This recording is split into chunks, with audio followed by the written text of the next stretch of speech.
مرحبا يا رمضان جئنا إليك بالغفران مرحبا يا رمضان جئنا إليك بالغفران جئنا إليك بالغفران.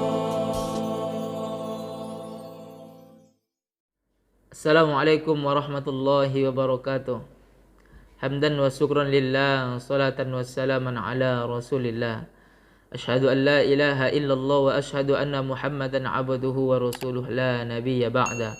Allahumma fassalli wa sallim wa barik ala sayyidina Muhammad wa ala ali sayyidina Muhammad. Assalamu alayka ya Rasulullah. Para pemirsa IPMKK TV yang dimuliakan oleh Allah Subhanahu wa taala.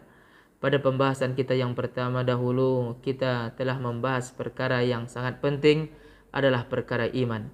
Pada pembahasan kali ini, kita akan coba membahas 4 cara menjaga iman.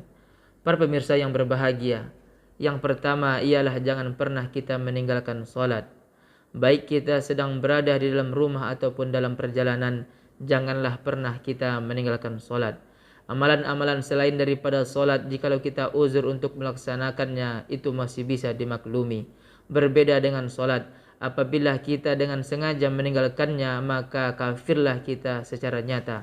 Sebagaimana sabda Rasulullah sallallahu alaihi wasallam, batas antara seorang muslim dengan kesyirikan dan kekafiran adalah meninggalkan solat. Hadis riwayat Muslim. Mukmin yang sejati adalah mukmin yang selalu memikirkan dan memperhatikan tentang masalah solatnya. Berbeda dengan orang-orang munafik, mereka hanya memikirkan tentang makanan dan minumannya saja. Oleh karena itu, saya mengajak kaum muslim dan kaum muslimat sekalian, jagalah diri kita dan keluarga kita. Ku anfusakum wa ahlikum naro. Jagalah dirimu dan keluargamu dari api neraka. Dengan cara apa? Dengan cara berkomitmen untuk tidak meninggalkan solat. Para pemirsa IPMKK TV yang dimuliakan oleh Allah Subhanahu wa taala. Cara yang kedua adalah mendekatlah kita kepada ulama. Kita ini adalah orang awam. Kita tidak paham tafsir 100%. Kita tidak hafal hadis Sahih Bukhari dan Muslim 100%. Kita tidak mengetahui mana akidah dan mazhab yang betul. Ulamalah yang mengetahui dan memahaminya. Makanya mendekatlah kita kepada para ulama. Pada zaman sekarang ini banyak kelompok saling membid'ah dan menyesatkan. Supaya kita tidak terombang-ambing oleh kelompok ini, mendekatlah kita kepada ulama Ahlus Sunnah wal Jamaah. Rasulullah sallallahu alaihi wasallam bersabda, kelak akan ada suatu zaman di mana orang awam akan menjauh dan tidak mau mendekat kepada para ulama. Maka Allah akan timpakan kepada mereka 3 musibah. Yang pertama, Allah akan cabut keberkahan daripada rezekinya.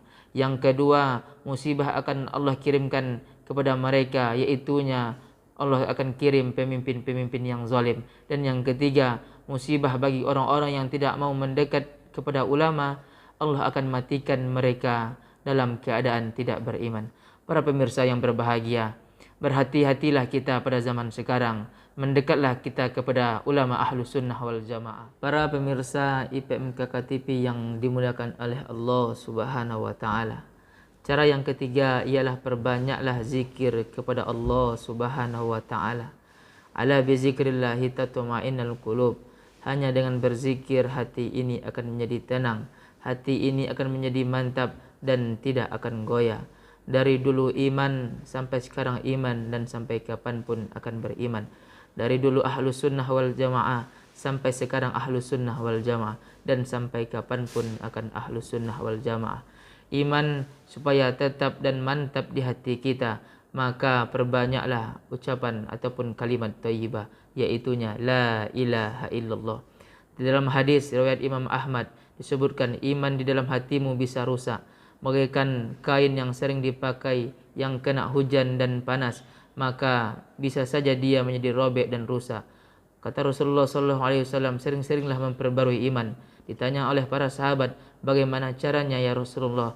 Dijawab oleh Rasulullah, aksiru min qauli la ilaha illallah. Perbanyaklah ucapkan la ilaha illallah. Para pemirsa IPMKK TV yang dimuliakan oleh Allah Subhanahu wa taala, Yang terakhir, cara menjaga iman ialah jangan pernah menyakiti hati sesama muslim. Jangan pernah menghina sesama muslim, baik itu dengan lisan ataupun tangan kita. Jikalau itu kita lakukan, maka tidak sempurnalah Islam kita, tidak sempurnalah iman kita. Rasulullah SAW bersabda, seseorang muslim yang sempurna imannya ialah seseorang muslim yang dapat menjaga lisan dan tangannya untuk tidak menyakiti hati sesama muslimnya. Para hadirin, para pemirsa yang dimuliakan oleh Allah Subhanahu wa taala. Itulah 4 cara menjaga iman. Mudah-mudahan bermanfaat bagi kita bersama dan dapat kita amalkan dalam kehidupan kita sehari-hari. Akhirul kalam, assalamualaikum warahmatullahi wabarakatuh.